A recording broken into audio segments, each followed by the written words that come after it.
Alhamdulillah, wassalatu wassalamu ala rasulillah wa ala alihi wa sahbihi wa man wala. Allahumma allimna ma yanfa'una wa anfa'na bima 'allamtana wa zidna ilman ya rabbal alamin. Allahumma ij'al a'malana kullaha salihah waj'alha liwajhika khalisah wa la taj'alha lighayrika fiha shay'a. Yan uwa masu kallo da sauraron mu a cikin wannan tasha mai albarka Africa TV. Assalamu alaikum wa rahmatullahi wa barakatuh. A cikin wannan yammaci na Ramadan, yammaci mai albarka mai dauke da ɗimbin alkhairai, yammacin da kowane mumini yake jin nishadi da jin daɗi cewa yana cikin watan Ramadan. Watan Ramadan yana da wani yanayi da wani wata ɗabi'a wadda ta sa a duk sauran watanni. Da an ce Ramadan ya shigo za ka komai ya canza, yanayin gari ya canza, a jikinka kana jin cewa Ramadan ake yi. Duk wannan saboda alkhairai da falala da Allah subhanahu wa ta'ala ya sayya a cikin wannan wata mai albarka. Watan Ramadan wata ne na koyon darussa. Ɗaya daga cikin kwasa-kwasai da darussan da za mu koya a cikin wannan shine taimakekeniya da juna.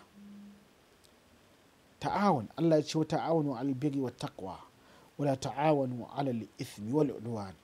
Ku yi taimakekeniya akan dukkan abin da yake nagarta. Ku yi taimakekeniya duk abin da yake na tsoron Allah. Kada ku yadda ku yi taimakekeniya tsakaninku akan sabon Allah da ƙetare iyaka. Wata Ramadan yana koya mana taimakekeniya da juna, yana koya mana wato ibada ta jama'iyya, ibadar da ake yi gaba ɗaya. Kowa ba wanda ba zai yi Ramadan ba inda musulmi ne sai wanda ke da uzuri, wanda shari'a kuma ta faɗi uzurin nan. Don haka gaba ɗaya tare ake yi, tare ake ɗauka, tare ake saukewa. Ba wani wanda zai ce saboda kuɗin shi ko talaucin shi, shi ya fara ya riga ko kuma ya jira sai daga baya zai zo. Babu, gaba ɗaya za a ɗauka kuma gaba ɗaya za a aji. Taimakekeniya, an yi abu tare. Ƙiyamun layl, tarawihi an fita tare, an dawo tare, kowa burin shi. Itikafi ibada ce jama'iyya wadda ake yi mutane su haɗu gaba ɗaya suna masallaci, kowa abin da yake ɗaya yana nema abu ɗaya wurin Allah shine yarda Allah subhanahu wa ta'ala da kusanci zuwa ga Allah. Don haka wannan taimakekeniya da muka koya a Ramadan, muna yin abubuwan mu gaba ɗaya bai ɗaya, ya kamata mu koye ta a rayuwar mu, ya kamata mu koye ta a zamantakewar mu, ya kamata kowa yi cewa ba zai cika ba sai da ɗan uwan shi, ya cewa ɗan uwan shi yana cika shi, shi ma yana cika a ɗan uwan shi.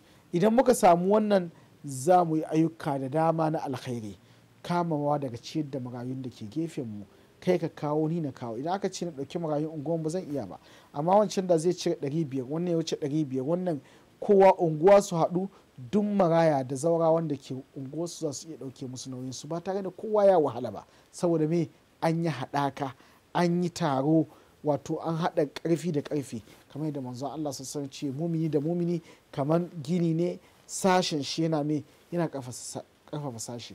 Don haka at-ta'awun, taimakekeniya da juna akan abun da yake alkhairi, taimakekeniya da juna akan gyaran unguwa da saita unguwa, taimakekeniya da juna akan nisantar da ɓata gari da ke cikin unguwa. Duk idan muka haɗa kanmu muka yi taimakekeniya da juna, to za mu samu cin nasara, za mu samu magance matsalolinmu. Amma idan wancan ya riƙe ra'ayin shi, wannan ma ya riƙe ra'ayin shi, wannan ya ƙi taimakawa, wannan ya ƙi kaza, to abubuwa za su lalace kuma za su fi ƙarfin mu. Duk yanda muke son gyara ba za su gyaru ba. Don haka ba gyaran da zai yiwu, sawa'un ko da na tsaro da muke ambata a cikin ƙasarmu, matsalar tsaro da ta mamaye al'umma, rashin aminci, to idan da za a haɗa kai a taru mu yi ƙoƙari duk inda muke mu fitar da ɓata gari, 'yan unguwa 'yan ƙauye kaza su fitar da ɓata garin da ke cikinsu, to wannan zai sa a samu sauƙi. Mu taimaka wa talakawa gaba ɗaya da suke unguwarmu, wayanda ba su iya biyan kuɗin makaranta, masu iyawa su tattaru, wannan ya kawo wannan ya kawo, a biya musu, domin idan ba su yi karatu ba za su zama mai ɓata gari ga al'umma, za su zama ba su da karatun islamiyya, ba su da na boko, ba san inda kan suke mu ciwo ba. Don haka duk wani da ya zo zai wanke musu kwakwalwa ya tura su akan mummunan hanya, su shiga mummunan tsari, to wannan duk rashin taimakekeniya da juna yake kawo. Ba zan iya ni kaɗai ba, ba za ka iya kai kaɗai ba, ba zai iya shi kaɗai ba, ba za ki iya ke kaɗai ba, sai mun haɗa hannu ƙarfi da ƙarfe, kamar yadda Bahaushe ke cewa hannu ɗaya bai ɗaukan jinka. Mu yi ta'awun da azumi ya koya mana, mu nemi agajin juna. Allah su ta'ala ya samu dace.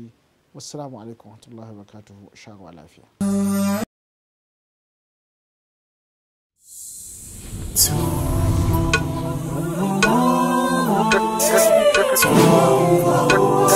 Oh